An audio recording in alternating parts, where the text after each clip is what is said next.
Olá, estamos começando mais um Balanço e Perspectivas, trazendo o que foi o 2020 e o que pode ser o 2021 nos mais diversos setores. O assunto agora é o cooperativismo agropecuário, também falando sobre soja, milho e trigo. Nós vamos conversar com o presidente da Federação das Cooperativas Agropecuárias do Estado do Rio Grande do Sul, a FECOAGRO, Paulo Pires. Presidente, prazer tê-lo conosco aqui nesse espaço. Prazer é nosso, Nestor. Nós sempre fizemos esse balanço, né, lá na FECOAGRO, e para a imprensa, de uma forma geral, né, nós convidamos todos os nossos parceiros aí para divulgar todas as ações do ano, né, e as perspectivas do próximo ano. Infelizmente, esse ano, por causa da questão da pandemia, então isso não foi possível, então nós vamos conversar aqui. Bom, presidente, o que a gente pode avaliar desse ano? Que foi um ano de muitos desafios, um ano muito complicado devido principalmente à questão climática, né? Perfeito, Nestor. Nós temos duas questões fundamentais, né? Esse ano, três até, né? Uma questão seria a questão da pandemia, né? A partir praticamente de março, nós tivemos essa mudança nas vidas de todas as pessoas. Claro que na questão do agro, ele não foi tão impactado, porque ele é essencial para as pessoas, né?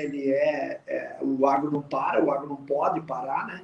Então, de certa forma, nós até temos um orgulho. O agro, o cooperativismo, o produtor, ele tem um orgulho de que ele foi demandado para isso, principalmente o agro brasileiro e o cooperativismo brasileiro, e nós demos essa resposta. Quer dizer, em nenhum momento faltou, houve desabastecimento de alimentos, né? Nem no Brasil e nem no mundo. Tá? Isso foi cumprido de uma forma muito eficiente, muito dinâmica, muito competente pelos produtores e suas organizações, no caso, as suas cooperativas. Né? Então, essa é uma questão importante, então, a pandemia. O segundo aspecto é o que falou, o clima, né? E o clima nós podemos falar, hoje nós estamos no final do ano, né?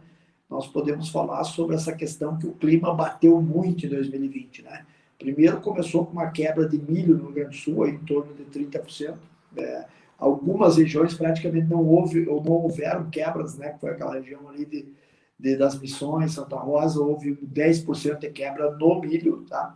E aquela região mais central ali, Soledade, Espumoso, enfim, nós tivemos uma quebra até de 50% no milho, né? Então, fazendo uma média aí da quebra do estado de 30%.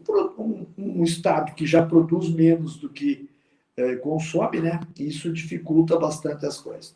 Segundo aspecto, o soja, né? A seca, a estiagem, como ela foi já no ano de 2020, né, para frente, ela afetou mais a soja. Teve uma quebra aí de 47%, segundo a RTC, Rede Técnica das Cooperativas, né, impactando de forma também mais severa para aquela região mais central, mas de uma forma geral no Rio Grande do Sul um impacto muito forte, né? Então, o que aconteceu nessa questão climática da safra 19-20, né? Ela aconteceu uma quebra do milho e uma quebra do soja. Infelizmente, nossos produtores, num ano de preços muito bons, e aí eu vou dizer o outro aspecto depois, que é o terceiro, né, que seriam os preços, o produtor gaúcho não pôde fazer essa equação preços bons e produtividade para ele ter uma rentabilidade boa. Infelizmente, nós não tivemos safra já 19-20. Entramos na safra de trigo, houve uma euforia muito grande, né? Houve um aumento de área de 26%, a euforia basicamente em função dos preços pagos ao produtor, né? E a perspectiva que desse preço se estenderia até a safra, né? E nós aumentamos, então, em 26% a área de trigo do Rio Grande do Sul. Na nossa avaliação, primeira vez que nós íamos produzir 3 milhões de toneladas de trigo, né, aqui no Rio Grande do Sul. Isso aí estava bem possível, né, era totalmente tangível. E, infelizmente, primeiro uma geada, né, extemporânea, ceifou boa parte dessa produtividade, perdemos essa produtividade, né, e depois também uma estiagem no final do ciclo prejudicou um pouco. E nós entendemos que nós temos aí, então, uma quebra de aproximadamente 30% na safra de trigo do Rio Grande do Sul, ou seja, nós íamos produzir aí 3 milhões de toneladas e o Rio Grande do Sul hoje deve fechar a safra. Isso aí está sendo muito discutido, né, nas câmaras setoriais, enfim, nós devemos, no nosso entender do cooperativismo, devemos fechar a safra entre 2,3 a 2,5 milhões de toneladas. Aí entramos na questão do plantio de milho, né? O plantio de milho no Rio Grande do Sul ele tem uma amplitude grande, né? Ele, desde agosto até praticamente novembro, início de dezembro, se planta milho no Rio Grande do Sul. E, infelizmente, principalmente quem plantou no cedo, ele teve uma perda muito expressiva, né? Nós temos praticamente na região das Missões e Grande Santa Rosa, que vai até Frederico, Sarandi, ali, Palmeiras, nós temos praticamente 100% de perdas, praticamente. É impressionante, é uma perda severíssima, né, no milho.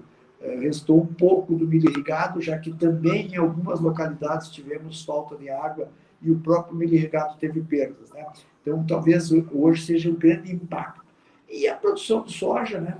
Então, veja novamente o clima no ano de 2020, tá? São eu citei 3 eventos, né? Vamos botar o milho e o soja lá atrás como um evento, depois nós tivemos a geada no inverno, outro evento, e agora a seca no milho, outro evento. A soja, temos conseguindo, né? Temos conseguido que plantar dentro da época ainda, né? Dentro de uma época ainda com potencial produtivo bom, né? Nós acreditamos que esses dias aí, praticamente terminou o plantio da safra, falta pouca coisa, né? Na safra de soja. Então, vamos torcer para que o clima normalize e nós tenhamos uma safra boa de soja. Esse é o pensamento de todo mundo, é a principal cultura, são mais de 6 milhões de hectares, né? Houve um pequeno aumento de área de novo, e o pequeno aumento na área de soja ela é muito expressiva, porque o valor é muito alto, né? Então, se tu pega 2% de 6 milhões de toneladas, dá 120 mil hectares, né? Então, isso é importante. E a questão agora, então, a terceira, né, o terceiro ponto, que é um ponto altamente positivo de 2020, são os preços pagos ao produtor, né? Nós tivemos preços aí inimagináveis, né? O produtor lá atrás, se lembra, nós podemos lembrar o sonho dos R$100 por uma saca de soja, né? E nós tivemos aí até R$160 uma saca de soja. Então, realmente agora ele teve um recuo agora no fim do ano, né? Mas num período aí, nós tivemos preços extraordinários no milho, no trigo, no soja, inclusive no arroz, nas carnes, né? Então, eu acho que é muito bom se ressaltar isso, tá? Talvez esses preços bons salve muitos balanços, né, do agro, que vão começar a ser divulgados agora no início de 2021, né? E basicamente em muitos lugares por causa desses preços bons pagos ao produtor. Bom, presidente, essa questão de preços também ela trouxe um certo alento para o produtor, mas a gente até falou em algumas outras oportunidades que alguns não conseguiram aproveitar, mas a ideia agora para 2021 é que esses preços consigam remunerar esse produtor? Olha, Nestor, é difícil de falar de preço, né? Cada vez que você fala de preço, você tem uma série de variáveis que influem nisso, né? Então, a questão da desvalorização cambial é uma que impacta diretamente todos os produtos agrícolas, né? A questão de oferta e demanda é outra importante, né?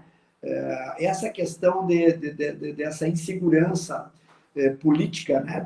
Política econômica do mundo em que nós vivemos, a questão dos reflexos da pandemia, tudo isso pode impactar. Mas nós temos, sim, preços, se for fazer uma média histórica, nós temos bons preços dos produtos agrícolas. Uma pena que o produtor não dá, vamos torcer para que na soja isso se modifique, né? O produtor não está conseguindo ter produção. Então, sem produção não adianta termos bons preços, né? O caso do milho vai ser um exemplo emblemático, né? O produtor tem aí hoje preços de até R$80 pago ao produtor, né?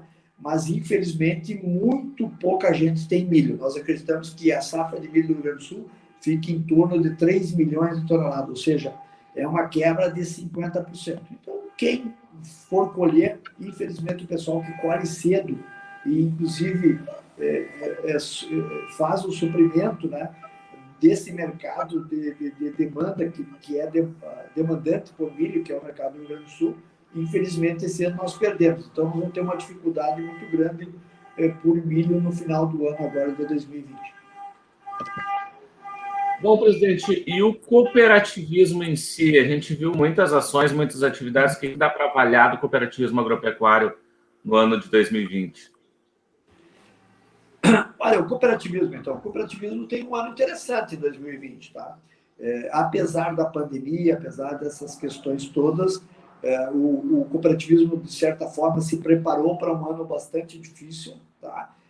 E os resultados apareceram. Nós temos um faturamento das cooperativas não tão expressivo, né? Ele cresceu em função do preço dos produtos agrícolas, mas ele não cresceu de forma tão exponencial, tá? Por causa que nós temos uma safra menor. Tá? Isso é importante. Tá? Talvez até o crescimento do PIB agropecuário do Rio Grande do Sul ele se dá em função disso. Os preços excepcionais, né? Mas o volume de produto que nós vendemos, que nós exportamos, enfim, que nós beneficiamos, né? Que nós usamos nas nossas agroindústrias, ele tem um volume menor. Por quê? Porque as colheitas tiveram quebras, né? Isso é importante. Mas as cooperativas também, um fator importantíssimo das cooperativas, que elas têm que ter resultados, né? As cooperativas sem resultados, elas não têm sustentabilidade. Isso é uma coisa que mudou muito no cooperativismo nos últimos anos, né? Nós temos problemas no cooperativismo, mas esses problemas são aqueles que vieram lá de trás, não são problemas novos. Então, a questão da gestão, a questão da eficiência, essa questão toda, ela foi muito trabalhada nesse ano de 2020 e os resultados estão aí, né? Nós temos resultados do macro das cooperativas que compõem, as 31 cooperativas que compõem a FECOAGRO. Nós temos um crescimento bastante expressivo dos resultados, que em muitos lugares deve ser rateado ou dividido com os seus associados agora no início do ano de 2021. Presidente, para a gente finalizar, o que dá para se esperar para 2021, num todo aí do setor agropecuário, em especial das cooperativas? Olha, Nestor, aquela história, eu vou falar de novo, aquela história que o agro não para, né? Então, no nosso entender, tá, o agro, ele, de uma certa forma, ele está eufórico, entre aspas, na questão da viabilidade econômica, tá? Nós fizermos um cálculo, o nosso economista Tarcísio Mileto faz isso, né, seguidamente, e se nós fizermos um cálculo do nosso custo de produção e nossa perspectiva de renda, tá, nós temos um momento interessantíssimo. Nós não temos reclamando de custo, apesar que os custos da lavoura, principalmente, eles migraram um pouco para a questão de custos do maquinário, esses custos indiretos, tá? A questão aquela do desembolso, semente, fertilizantes e defensivos, eles subiram, mas não tanto, tá? A manutenção de maquinários, investimento em maquinários, enfim, isso aí sim foi na estratosfera, subiu de uma forma que assusta bastante na questão dos custos. Mas um problema é que o nosso clima não está ajudando, né? Então não adianta, nós temos o barril lá, e o barril tem aquela questão de que nós temos limitadores de produção. Então não adianta nós ter um cenário positivo, o custo dentro do programado, preços remuneradores interessantes, né? Se nós não temos o fator clima para ajudar. A irrigação vem nesse sentido para mitigar isso, né? Outros instrumentos de seguro, enfim, também muito mais na defensiva do que na proativa, né? Então, a perspectiva do agro como um todo e das cooperativas em 2021, ela é boa, mas fatores externos, né, que podem influenciar, tipo o clima, podem prejudicar enormemente essas perspectivas. Segundo aspecto, né, a questão da pandemia. É inegável que a pandemia, em muitos setores da economia, né, ela vai ter um impacto econômico muito forte. Exemplo, questão do turismo, questão de serviços, né, restaurantes, enfim. O que isso vai impactar na economia e nos negócios da cooperativa, do produtor, em 2021? Isso é um ponto de interrogação. Então, acho que nós temos um novo momento, acho que nós estamos numa rediscussão nova, e cada cooperativa, essa tem sido a nossa, vamos dizer assim, o nosso posicionamento junto às nossas filiadas, né? No sentido de que a cooperativa cada vez mais discuta eficiência, profissionalização, né? Nós estamos indo para um mundo cada vez mais, para uma economia e um mundo cada vez mais profissionalizado. E o nosso setor não pode ser diferente. Então, esse é o desafio. Nós tornarmos esse sistema, que eu não tenho dúvida que é o mais humano de todos, o sistema econômico, que é a cooperação, o cooperativismo, né? a solidariedade a econômica como fator dominante, mas tornar isso eficientíssimo, eficiente. Nós não podemos perder. Por quê? Porque nós estamos competindo com players altamente competitivas e trabalhando no mundo todo. Então, nós temos que ter consciência de que nós temos que ser eficientes. Presidente, quero agradecer desde já a disponibilidade, também agradecer todo o carinho e confiança da FECOAGRO, da sua equipe conosco ao longo de 2020, que 2021 possamos cada vez mais contar as belas histórias do cooperativismo e as boas notícias do cooperativismo. Nós, da mesma forma, Nestor, queremos agradecer o trabalho de vocês, enaltecer que vocês divulgam o que a gente faz, né? A gente tem feito muitas coisas de uma forma relativamente discreta, porque o que interessa para nós é o resultado nas cooperativas e para os produtores, né? Então, essa é uma característica da FECOAGRO, mas a gente queria também torcer para que isso passe logo nessa pandemia. Eu acho que ela está se estendendo demais, e nós, do cooperativismo, cada vez mais temos, além da questão de resultados, enfim, nós temos desafios, né? Então, nós queremos fazer um agradecimento especial a vocês, nós queremos fazer um agradecimento especial a todos os produtores que, de uma forma ou de outra, são vinculados a alguma cooperativa agropecuária. Nós queremos fazer um agradecimento especial dos nossos 36 mil colaboradores de cooperativas agropecuárias que nós temos no Rio Grande do Sul e suas famílias, né? Por um entendimento que isso não é apenas um trabalho, isso quase que uma paixão, né? Onde existe cooperativa e relacionamento dos trabalhadores, existe um envolvimento muito forte do colaborador e da sua família, enfim, e da cooperativa com a comunidade. Isso é muito importante. Então, um bom 2021 a todos, né? Eu não tenho dúvida que ele deve ser muito melhor que 2020, né? E que nós tenhamos cada vez mais capacidade, nós tenhamos cada vez mais a capacidade do discernimento, né? Do desenvolvimento humano e do desenvolvimento social, que muitas vezes um sacrifício nosso hoje, né, ele pode representar um melhor para muita gente amanhã, né? Então, nós temos sempre, isso é um princípio do cooperativo, né? Do cooperativismo, o coletivo acima do individual. Então, essa, no nosso entender, é a contribuição que nós queríamos, vamos dizer, colocar na sociedade, e o cooperativismo tem isso na sua essência. Que em 2021, todas as pessoas pratiquem a cooperação e tenham a solidariedade de que nós vivemos num todo, né? Nós vivemos num mundo em que nós somos dependentes, né? Então, esse entendimento tem que ser feito, e eu acho que o cooperativismo prega isso de uma maneira muito clara. Presidente, então tá, muito obrigado. O presidente Paulo Pires, da Federação das Cooperativas Agropecuárias do Rio Grande do Sul, FECOAGRO, esteve conosco aqui nesse balanço e perspectivas. A gente volta numa próxima oportunidade com mais um balanço e uma perspectiva. Até mais.